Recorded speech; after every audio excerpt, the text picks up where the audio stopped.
Welcome back to the Red Path. Today we're going to take an in-depth look at the Chaos Cultist.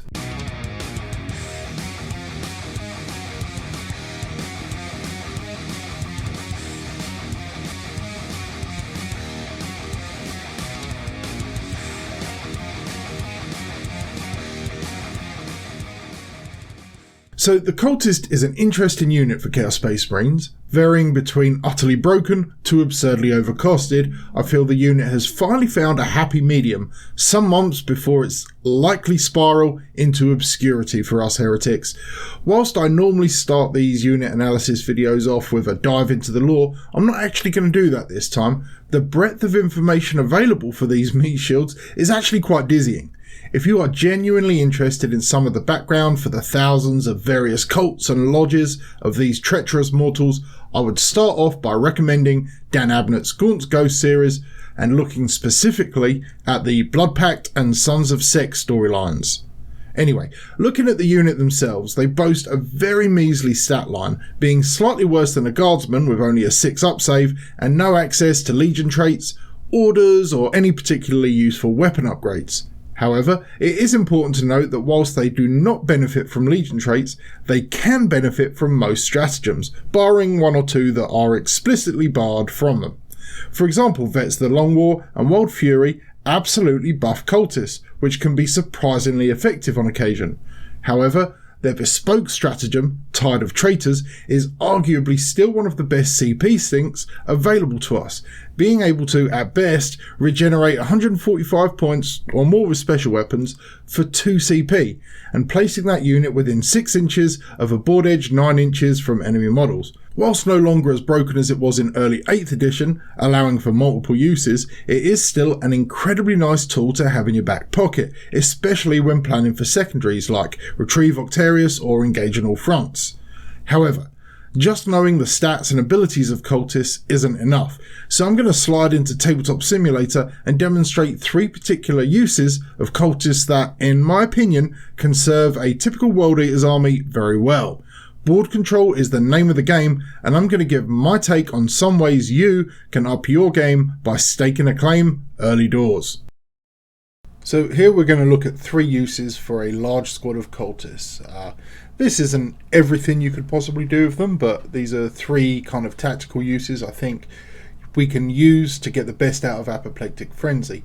The first one here is obviously a 30 cultist blob spread out across the entire width of the battlefield.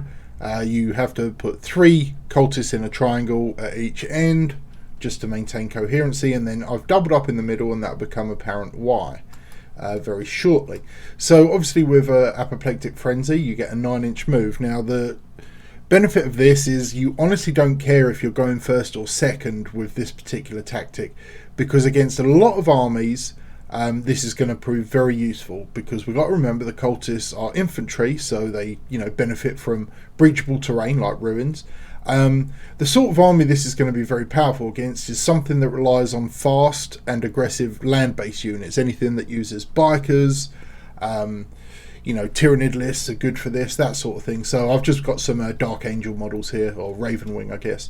So with our 9-inch pre-game move, and we're currently testing this on Surround and Destroy, because it has 2 nice objectives in the center of the field, which are 12 inches up from your line, but because you measure from the edge of the objective, with a 9-inch pre-game move we will actually be controlling both of these at the start of the first battle round, which, whilst you don't score, it does force your opponent to come and get you off of them.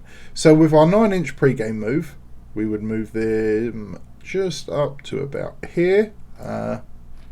So a couple models are in the wrong position, but that's fine, we know where they're supposed to be. You can see by the fact that everyone is still circled red, we have kept coherency. So if we go here we can change the state. Oh, it's not giving me the diameter, but that's fine.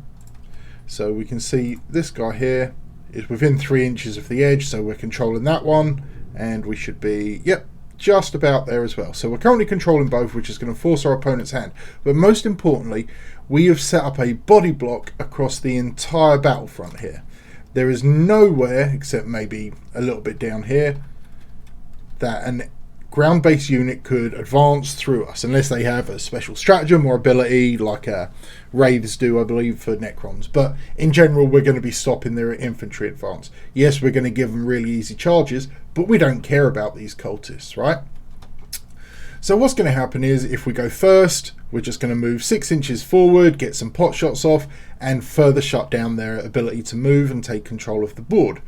The second thing that will happen is, if we're going second, the enemy is going to come out, they're going to shoot, they're going to take a bunch of our models, bolters will chew through these, and that's fine. We don't care about the casualties.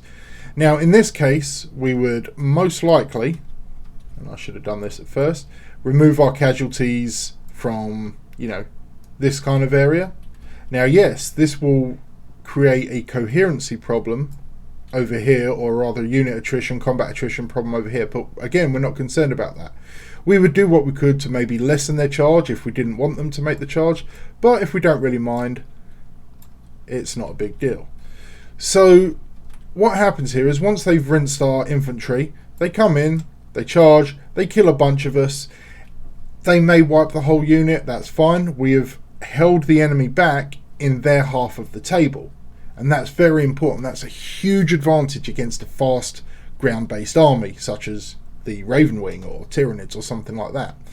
So if we are fortunate enough that we just have a few models left after all the casualties have been tallied up for, everything. So let's remove all our casualties here. The way that morale works, obviously in 9th edition, is actually a really huge buff for cultists, because what would happen here, let's say we got lucky and after bolt of fire, chainsword attacks, everything, these guys consolidating, it doesn't matter, we've got 3 obsec models on an objective in preparation for our second turn. So what that means, we have, we've lost a ton of models. We have 3 models left, so we roll our morale. Of course, this will probably be a bad example now. So we'd want a 1. We're not going to roll a 1, are we? But let's just roll. Oh, okay, we did. So in this case, we'd be fine. But, normally you're going to roll something else. So we would lose another model. So we pull another model. We have 2 left. 2 models left, so we have to take our attrition. And as long as you don't roll 2 1s and 2s, which we didn't, these models are fine. Even under half strength, the odds of rolling 1s and 2s on a few models left is great.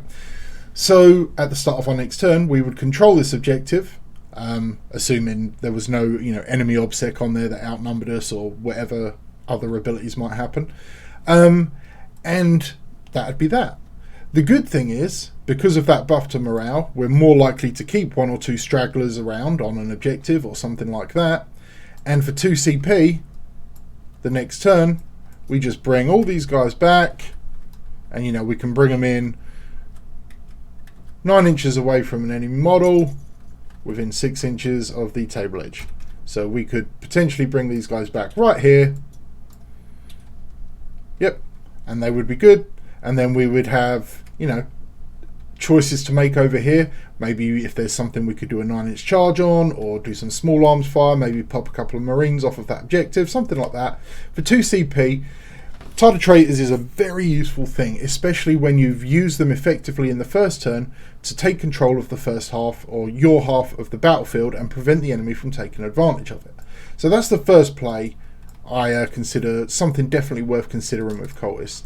The second one is, I'm not going to do the whole thing here, but we have this large blob of 30 again. Let's say you've got a really powerful unit that you don't want to get shot off the board turn 1. You can hide it behind obscuring, that's great, but if they've got flyers or very fast units that can get to you somehow, maybe with like a teleportation type stratagem or warp time or something, getting enemy planes in, they can easily draw a line of sight on you and potentially pop you, especially, I'm not sure what the stats of a Dark Talon are, but there's certainly things that can do that. And maybe this is like an HQ unit, like a Lord Discordant or something like that. It doesn't really matter. But if once your opponent has deployed their flyers, yes, they can still get pretty much anywhere on the board, but by deploying your units you want to keep as safe as possible here, and then throw in your Cultist bomb, and this is after a 9-inch apoplectic frenzy. something like this.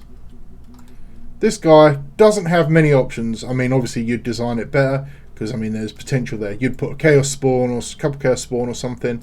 Maybe you can squeeze in over in the corner, but you know, that's on you into fine tuning. You know, we'd pull some guys back here, maybe these guys over here, and just by virtue of that, we could make it so this flyer doesn't get a line of sight on our Leviathan in this case, or Disco Lord, or whatever we wanted. So just by spreading out, I understand they're not in coherency right now. I'm sure there's like one model slightly out somewhere. There we go. We'd get them all in though. It wouldn't be a problem. So just spreading them out like that, like a big mess, is another thing you can do. And it just shuts down, you know, almost, it's about almost a quarter of the battlefield, and prevents these units which can ignore, you know, movement, typical movement blocks like ruins and stuff like that, and maybe able to come in, get a bead. Maybe that's one of their guaranteed engage on all front scorers, something like that. It can really put a you know, a hamper in your opponent's plans by just preventing them from moving where they want to go. The final one, which is, you know, maybe one of the more obvious ones, is just stacking bodies on an objective. So we've got a unit of 30 cultists here, just set up in a nice kind of phalanx there. They're going to get their 9-inch pre-game move, and obviously this is something you would try and counter deploy if you can. We've got a Talon Master here. He's obviously going to whiz out. He's going to hose, you know, I don't know how many shots they get. Let's say he gets 8 of them with his shooting, come in, probably pop, I don't know, maybe 5 more. The thing is with like hero type units, you know, even if they're very efficient and effective with lots of shooting and, you know, good in combat, cultists, you can have 6-7, you know, chainsword attacks or power sword attacks, whatever you want against cultists. We're going to have bodies left alive. We will still, in this example, control this objective against something like a Talon Master, or, you know, a Dimacaron or whatever it's called, or a Hive Tyrant. They can come in and they'll just pick up models, but we will have bodies left which will control that objective, or, you know, in some cases contest it. Now, there will be things like Noise Marines or whatever which will just remove this unit. Absolutely. So it's going to be opponent dependent, and it's going to be, you know, terrain, mission, all these things are always going to be something you have to consider. But the example, I'm not going to reset the whole thing here. I've found in several games that having the string of cultists, you know, 2 inches apart from each other, which is unit coherency, and then, you know, tri-pointing at the end, and you put your champion and a few extra bodies in a kind of clump. Let's just pretend it's here. So when they move, you get the clump kind of behind cover, you know, about 1.1 inches away from the terrain if possible, just to prevent easy charges. There will be some things that can still do it, obviously, but it's all about practicing where you're going to take your models from, you know, how you're going to string them out, and, you know, stuff like that. And remember, with stuff like cultists, you don't care if they die. You're not putting them in, you're not super worried about getting them a cover save or invulns or anything like that. They are there to prevent your opponent from moving and taking board control, and especially against fast armies, Ravenwing, White Scars, Tyranids, even some Necrons with their pre-game move, and some of the units are deceptively fast and stuff like that. Just shutting them down, keeping them contained, and that allows room for your primary units. You know, I'm running a Leviathan right now, or let's say Volkite Contemptors. One of the issues with some of our better units is, because you want to hide them, they sacrifice a lot of their movement in coming out of hiding. And, you know, if you've got Raven Wings already in your lines, apparently I can't pick up models now. If these Raven Wings have zipped over here, our Leviathan, not only is he suffering because we've got to maneuver him, he now can't get very far. Sure, he'll kill a couple by shooting them and then he'll charge, but it would be much more advantageous if these Raven Wing were, you know, stuck behind the screen. We pull the cultists, you know, maybe they do their little consolidate, but now we can come out and we're like, okay, I've got a charge here. I'm not worried about a 3-inch charge, so maybe I'll put my Volkites in there, or something that will chip 1 or 2 away, and I'll put my heavy guns into the, you know, into another prime target, because I know I've got a 3-inch charge over here, and I'll finish them off in the fight phase, and that gives my Leviathan some consolidate moves, get them up in the centre of the field, being a nuisance. So yeah, so that's 3 ways I recommend being able to kind of practice with and use your cultists in such a way so they can, really buy you some time. They are a sacrificial unit. They are meat bags to be thrown into the grinder. And each one of these is 150 points. I have toyed with like flamers on them and stuff, but ultimately I don't think it's worth it. I think just having them bare bones. I think the magic number is about 22. Cultists spread out in a line is the minimum to cover the width of a hamburger deployment like this. Because you've got to think a 25mm base is under 1 inch, but they have to have 2-inch coherency.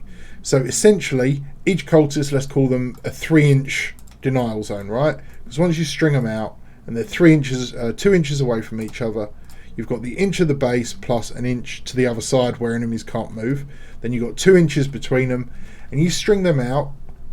This is 60 inches across, so 22 times 3 is going to actually be greater than that, but then you try point at the end to keep your coherency. Don't worry about the sacrifices, and you can string out the entire battlefield for just over 100 points and contain an enemy that would otherwise come for you. So it's not always going to work if they're running like Vanguard vets and stuff where they can just hop over you. I understand it's not a solution to every problem, but it is a solution to some problems. Aside from fortifying your presence in the centre field, cultists can be used to cheaply hold backfield objectives or slide 2 or 3 of them into a cheap strategic reserve for a mid-game secondary score in play, or a late-game tide of traitors for that final retrieve Octarius, or as even literal ablative wounds for a character. The changes to morale and the promotion of anything with the infantry keyword in regard to point scoring has really made cheap infantry models much more valuable, so it's always worth considering what utility you can gain from your cannon fodder. Okay, that wraps it up for this one. I hope you found something in here that could be of value in your upcoming tournaments or crusades and maybe gain a little bit more success on the table. If you've enjoyed this, please do the normal stuff, like and comment, etc. And please consider jumping into our Discord. We also have a Patreon page and a newly released merchandise line, so if you're so inclined, check those out too. So, until next time folks, stay healthy, stay safe, and kill main bird.